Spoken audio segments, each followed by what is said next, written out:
प्यारे विद्यार्थियों, मेरा आज का व्याख्यान केंद्रित होगा हेफलिक सीमा पर यानी हेफलिक लिमिट पर। हेफलिक लिमिट यानी हेफलिक सीमा अमेरिकी वैज्ञानिक लियोनार्डो हेफलिक द्वारा प्रस्तुत एक सिद्धांत है, जिसके अनुसार कोई भी कोशिका अधिकतम एक निश्चित सीमा तक ही विभाजित हो सकती है। उसके पश्चात कोशिका अपना विभाजन रोक देती है और सेनेसेंट प्रावस्था में चली जाती है, जहां प्रोग्राम सेल डेथ या एपोप्टोसिस प्रक्रिया द्वारा उसकी मृत्यु हो जाती है। किसी कोशिका विभाजन की यह संख्या जो अधिकतम बार हो सकती है उसी को हेफलिक लिमिट कहा जाता है। उदाहरण के लिए मानो कि सोमैटिक सेल्स अधिकतम 40 से 60 बार ही विभाजित हो सकती है। 60 बार का विभाजन यानी 60 इस कोशिका विभाजन की अंतिम प्रावस्था है। इस 60 के पश्चात कोई भी कोशिका आगे विभाजित नहीं होती है। इसके पश्चात कोशिका विभाजन यहीं रुक जाता है, कोशिका सेनेसेंट हो जाती है यानी जीवनावस्था में चली जाती है, जहां प्रोग्राम सेल डेथ या एपोप्टोसिस प्रक्रिया द्वारा इसकी मृत्यु हो जाती है। और इस आधार पर यदि कोई कोशिका, जैसे कि मैंने बताया, 60 बार अधिकतम 60 बार को टच करती है, यानी किसी व्यक्ति की या किसी मनुष्य की सोमैटिक सेल अधिकतम 60 बार विभाजित होती है, इस आधार पर किसी व्यक्ति का जो जीवन काल हो सकता है 125 वर्ष का हो सकता है। तो इस तरह से 60 तक का कोशिका विभाजन 125 वर्ष की अवस्था तक की जो उम्र है वो हेफलिक लिमिट है। इसके पश्चात कोई भी व्यक्ति जीवित नहीं रह सकता। ये हेफलिक का सिद्धांत है।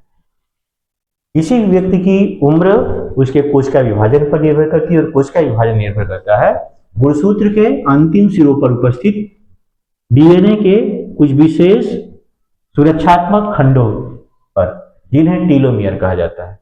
ये टीलोमियर का संश्लेषण एक विशेष प्रकार के एंजाइम, जिसका नाम टीलोमरेज है, के द्वारा होता है। ये टीलोमरेज एंजाइम इन टीलोमियर का संश्लेषण कर देता है, उसके बाद ये निष्क्रिय हो जाता है। इसके पश्चात प्रत्येक कोशिका विभाजन के साथ ही टीलोमियर की लंबाई और आकार छोटा होता जाता है।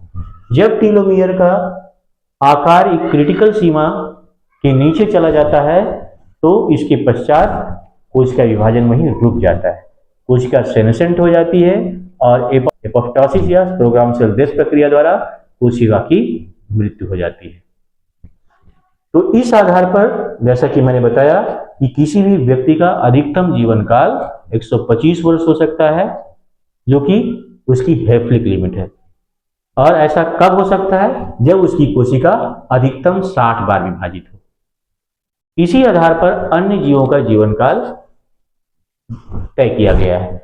उदाहरण के लिए मानव के अतिरिक्त गैलापागोस टर्टल, जिसका जीवन काल 200 वर्ष होता है, उसकी कायिक कोशिका अधिकतम 110 बार विभाजित हो सकती है, जो कि मानव की विभाजन का लगभग दूना है। इसी तरह से किसी चूहे की कायिक कोशिका अधिकतम 15 बार विभाजित हो सकती है। इसलिए चूहों का जीवन काल बहुत कम होता है। तो क्या इस टीलोमियर, जो कि कोशिका विभाजन को निर्धारित करता है, इसकी लंबाई को बढ़ा करके व्यक्ति को अमर किया जा सकता है? प्रश्न उठता है, स्वाभाविक है।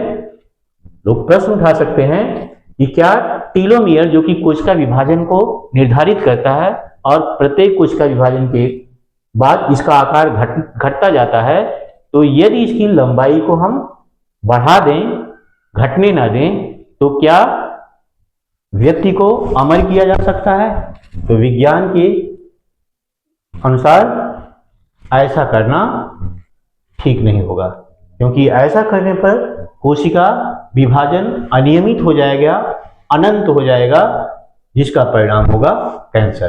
कैंसर कोशिकाएं इस हेफलिक लिमिट को बाईपास कर जाती हैं, यानी इस हेफलिक सीमा का उल्लंघन कर जाती हैं, जिसका परिणाम होता है कैंसर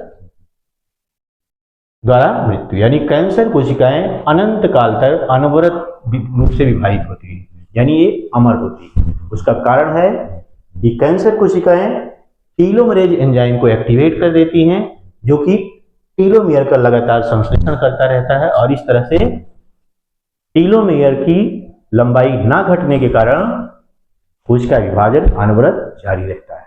तो यदि टीलोमेयर की लंबाई बढ़ा करके हमें प्रयास करें कि किसी इंसान को अमर कर दिया जाए, ये संभव नहीं है, क्योंकि ऐसी स्थिति में उसकी कैंसर द्वारा मृत्यु हो जाएगी। क्योंकि टीलोमेयर की लंबाई का बढ़ना कोशिका को अनंत काल तक विभाजित करने की क्षमता दे देगा, जिसके कारण कोशिकाएं लगातार विभाजित होती रहेंगी, रुकेंगी नहीं, जिसका परिणाम होगा कैंसर। तो ये था वैज्ञानिक हेफलिक का सिद्धांत, यानी हेफलिक लिमिटेड निर्धारित करती है कि कोई भी जीव कितने साल तक जिएगा। जैसे मानव अधिकतम 125 वर्ष तभी जी सकता है जब उसकी कोशिका सोमैटिक सेल अधिकतम 60 बार विभाजित हो। जैसे जैसे उम्र बढ़ती जाती है, कोशिकाएं भी उसी हिसाब से विभाजन प्रक्रिया को रोकती जाती है और हमारा शरीर बूढ़ा होता जाता है। यानी बुढ़ापे का संबंध इस कोशिका विभाजन से है। जैसे जैसे हमारा कोशिका विभाजन बंद होता जाता है, शरीर बूढ़ा होता जाता है, और एक समय आता है जब कोशिका विभाजन पूरी तरह से रुक जाता है, तो कोशिका की मृत्यु के साथ ही साथ शरीर की भी मृत्यु हो जाती है। तो ये था सेल डेथ या एजिंग प्रक्रिया, या मानव के जीवन काल या किसी भी जीव के जीवन काल को लेकर के एक महत्वपूर्ण सिद्धांत जो दिया गया था हेफलिक द्वारा, जिसे हेफलिक लिमिट कहा जाता है। और कोई भी कोशिका इस हेफलिक लिमिट का उल्लंघन नहीं करती, और ये उल्लंघन तभी होगा जब कोशिका कैंसरस हो जाएगी। तो ये था हेफलिक लिमिट के बारे में। मैं समझता हूं कि मेरे इस व्याख्यान ने आपके कॉन्सेप्ट को क्लियर कर दिया होगा, और इस हेफलिक लिमिट को लेकर के आपके अंदर एक समझ विकसित हो गई होगी। इन्हीं सब बातों के साथ मेरा आज का व्याख्यान समाप्त होता है। अपने अगले व्याख्यान में मैं किसी अन्य टॉपिक के साथ आपके समक्ष प्रस्तुत होऊंगा। तब तक के लिए धन्यवाद।